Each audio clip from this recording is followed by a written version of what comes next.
And parents need to influence their children. Okay, so love. Love never fails. What about security? Security comes from living within the limits that somebody else has set for you. Now, parents are the ones who set limits. They're the ones who decide what a child does. You see, a child's behavior or what a child does is an adult decision. And I read a definition of freedom, and I know that all of you will probably be shocked, because I have to say to you that I disapprove of what it means in America today to be free.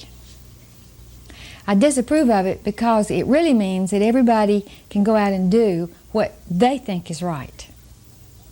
Now, when everybody goes and does what they think is right, that means you lose your freedom.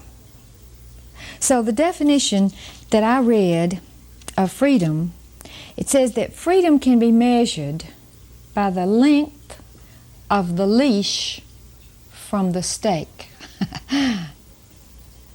So you got a leash, and there's a stake, and you're free to do what you want to within the length of the leash. Now that gives you security, because you know that you can just go, you know the limits. You know how far you can go.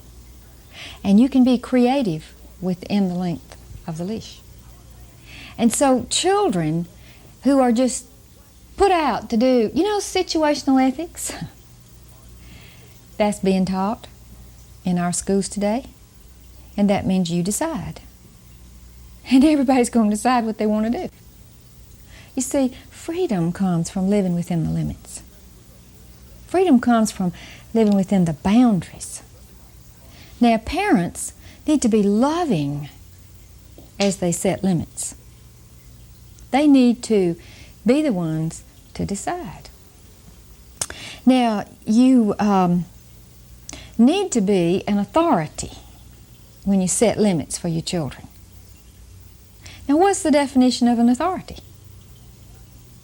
It's a person who knows a lot about the subject, right? An authority, somebody that's studied and researched and learned. And we're saying that your child needs love and security. Now, security means that you, the parent, set the limits. Now, remember, you're to be an authority on your children.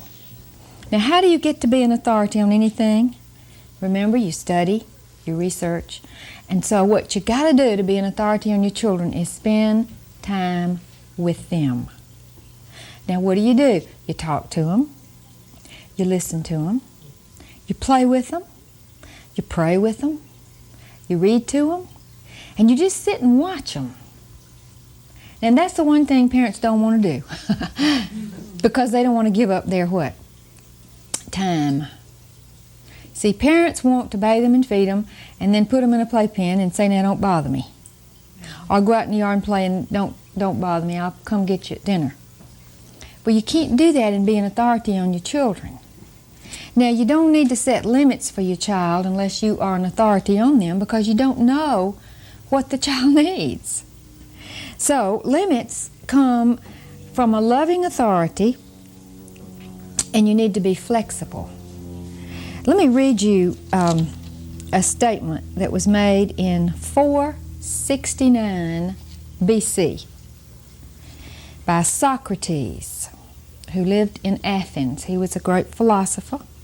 Now that's 469 years before Christ. That's what BC means. Listen to what he said.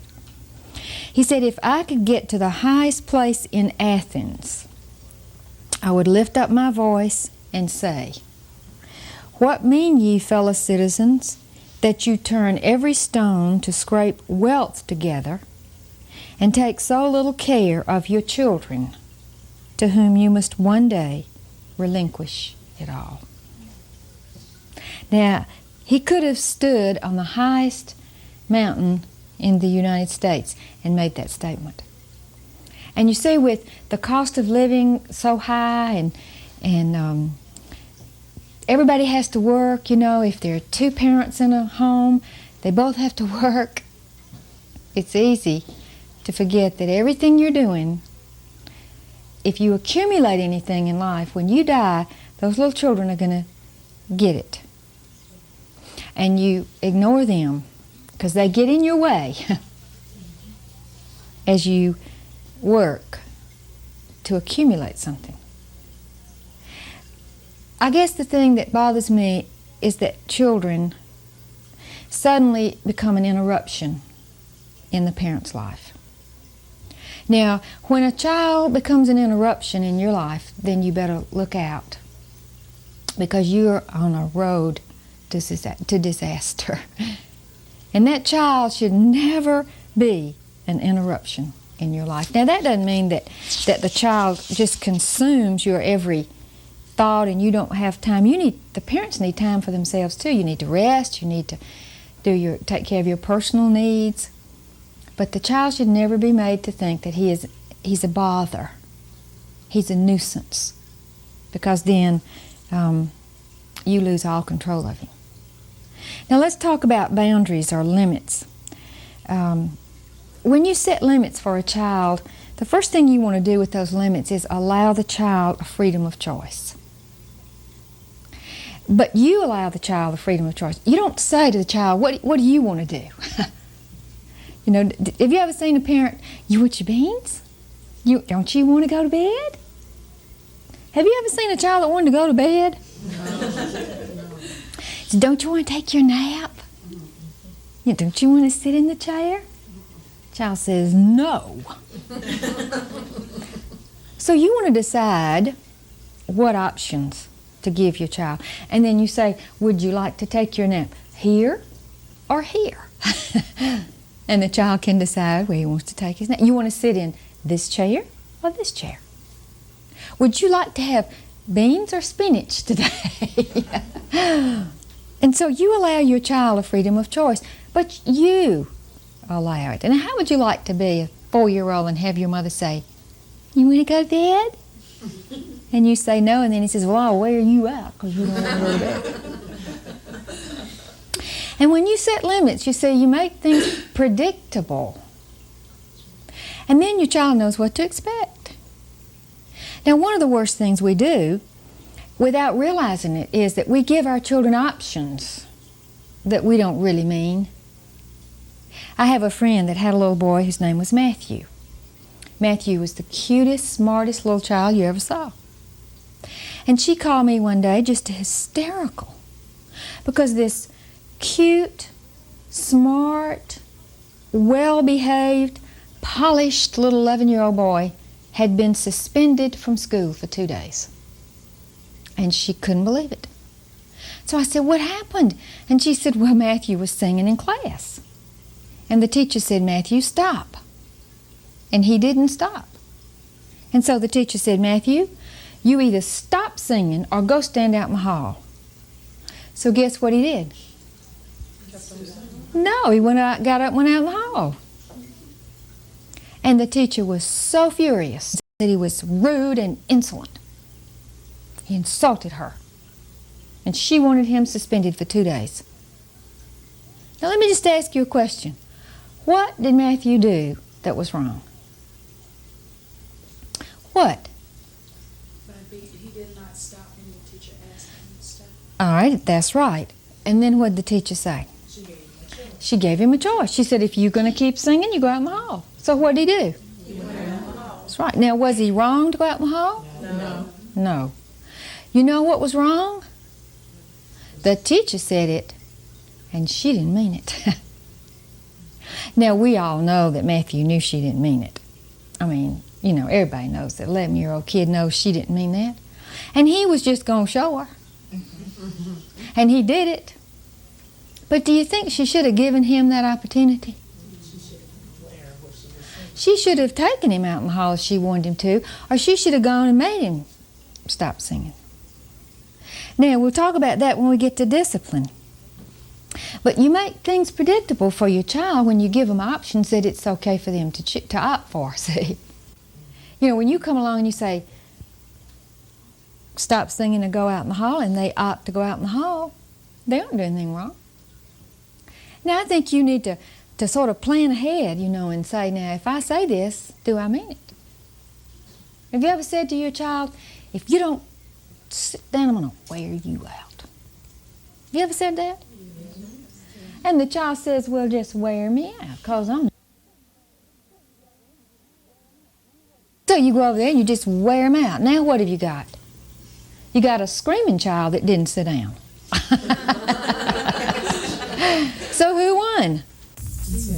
The child did. Now, boundaries or limits provide a framework for dealing with your children. You see, you want to be fair. Now, you're loving, and you're patient, and you're kind. You're not haughty, you're not proud, you're not puffed up, and you're setting the limits, and you're announcing to the child, here's the leash. It's just like a football game. You know, you take a football team, and they work out, and they practice, and then they get on a bus, and they drive to another school, and they play the game. Now, how can they go from one school to another school and play? With confidence.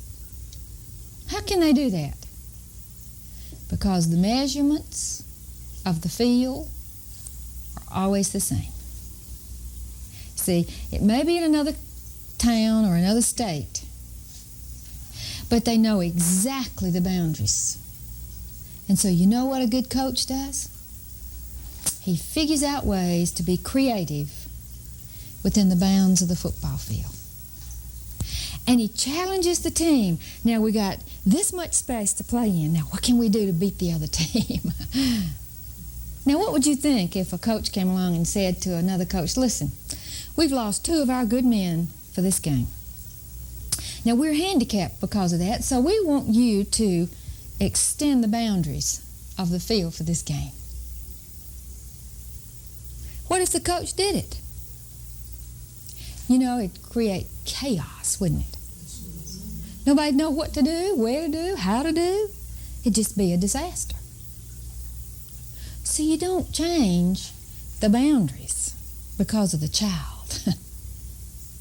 Now, let me just say that the football team, you can't carry the analogy along because I think that parents ought to be flexible. And if you set a boundary for your child, you're free to change it. Because remember, you're an authority.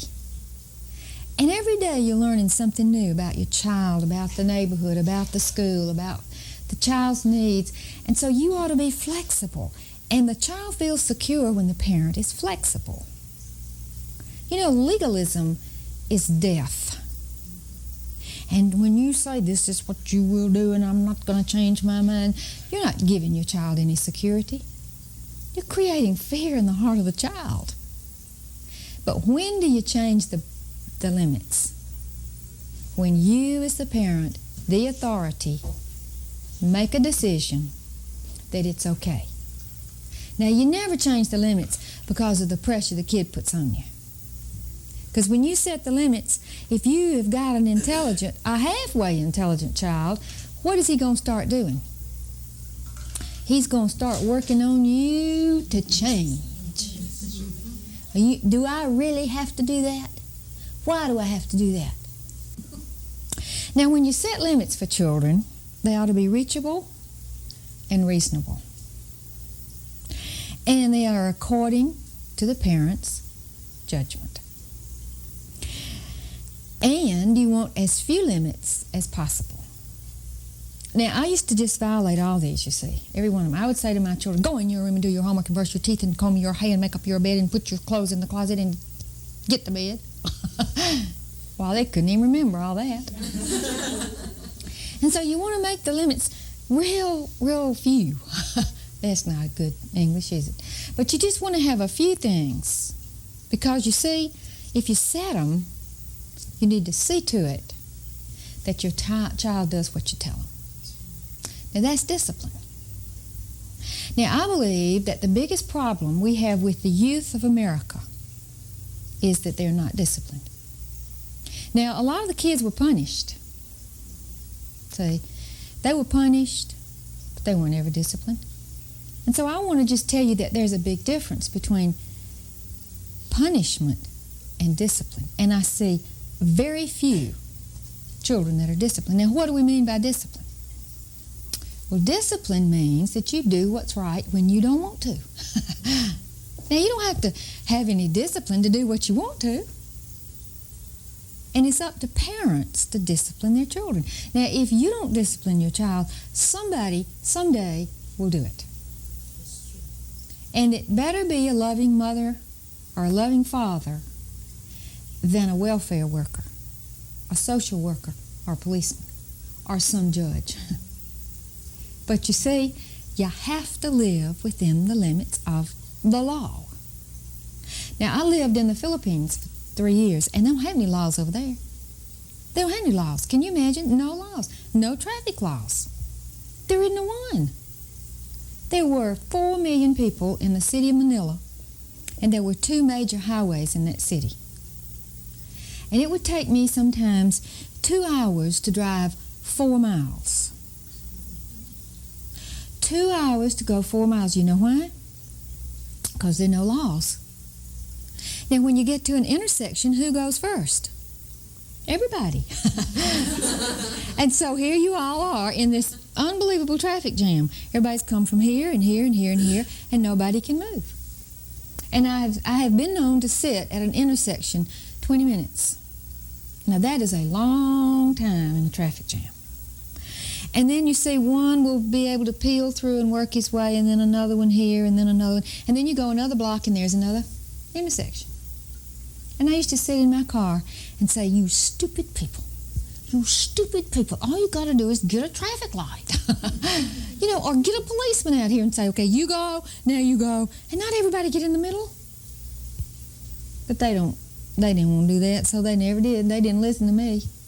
I finally realized there's 4 million of them and 1 of me. So I just took a book to read. I figured it was either that or kill myself. And you got to live within the law to have your freedom. Now, children need to learn to live within the limits at home. And discipline means I tell you to do something, and I'm going to see that you do it. Now, you tell them once. Howard, it's time for your nap. No.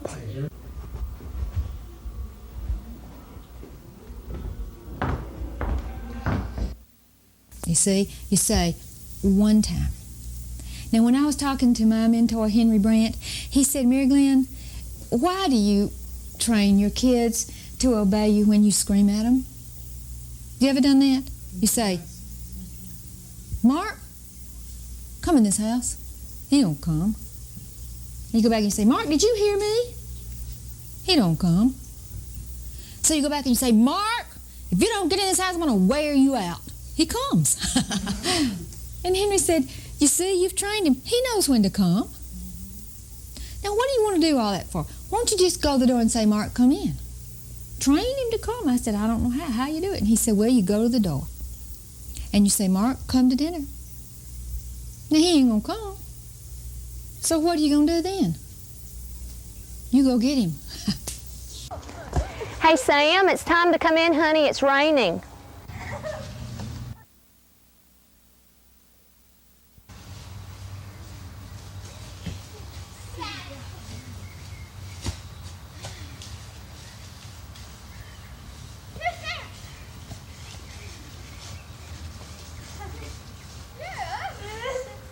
Go get him? You go down there and get him.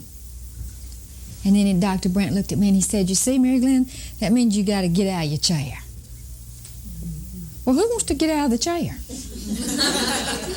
And so I had to do that. And he said, you see, if you do that, remember that Mark is a free spirit,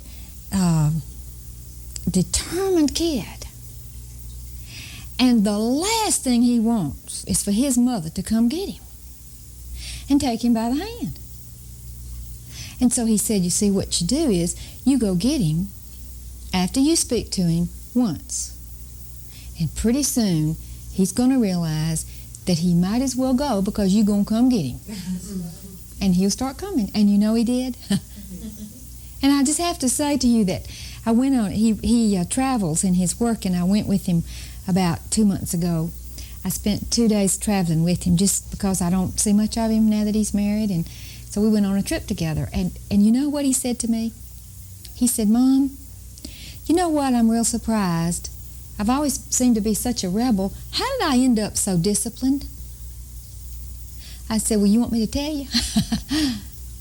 His wife was fixing to have this little baby, and he was, trying to figure out, how am I going to be a good daddy?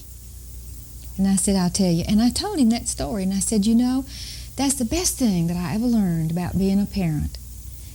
It keeps you from using all that energy. You know why you get so mad at your kids? Really? Because you tell them 1,000 times to do the same thing, and you work yourself up to this pitch. And you say, well, how many times do I have to tell you to do this? You hear me, and you get so tired. Have you ever had a fit? Yes. How do you feel after your fit? Exhausted. Say, oh, this child's just wearing me out. Child ain't wearing you out. You're wearing yourself out. It doesn't take half as much energy to get up and go bring them up from the yard. So you say to them, brush your teeth. And they won't do it. So what do? You get up out of your chair. Remember, you got love in your heart. And love is patient. And love is kind. And you take them by the hand and you go into the bathroom and you pick up the toothbrush and you put the toothpaste on it and then you put it in their hand and you hold their hand and you brush. And you become a helper to the child. And then the teeth are brushed. And there's no trauma. Now you're beginning to discipline your child. Why? Because you're seeing to it that he does what you told him to do. Now this brings up another thought. If you're not willing to help them do it, don't tell them to do it in the first place. Don't tell them to do something that you're not going to be willing to get up and go see that they do. Plus, it means that you'll quit telling them to do so many things at once. Because that means you got to do all those things too, see. Now, my little grandson, Gil, one day, my daughter was going through divorce, and she was living at my house, and it was real hectic. And so, I always at Christmas, I put candy out. That's the only time I ever have candy at my house. But at Christmas, I fill up the candy jar and put it on the coffee table. And so she came in and she said, Mom, don't let Gil have any candy. He hadn't had his dinner. Gil must have been about 3 or 4 years old. And so he comes in and he grabs a handful of candy.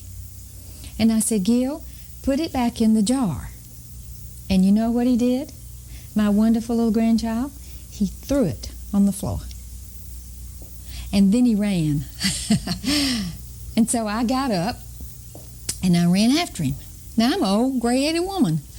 And I ran through the house, and I ran through the kitchen, and I ran out in the backyard, and he ran down. I have a big hill in the backyard. He ran down there, and I'm just right after him hollering, and he's screaming, oh, like she's going to kill me. And he couldn't believe I'm chasing him. And I caught him, and he's hollering and kicking. And so I just picked him up. I didn't say a word.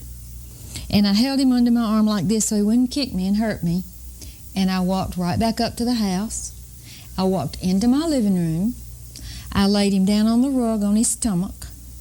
I put my knee on his back to hold him still. I put my hand over his hand. Together we picked up the candy. And then I carried him over and opened his hand and we dropped it in the dish. And then I was so tired. And so I went over and I sat down on the couch, and do you know what that little boy did? He crawled up in my lap. He put his little head on my shoulder and began to suck his thumb. And I never lectured him, and I never spanked him, and I never criticized him. I just made him do what I told him to do. No candy till after dinner. Put it back. You're gonna pick that up. Pick it up. Every last one, pick it up. Every last one, pick it up. And put it back in the bowl. Now.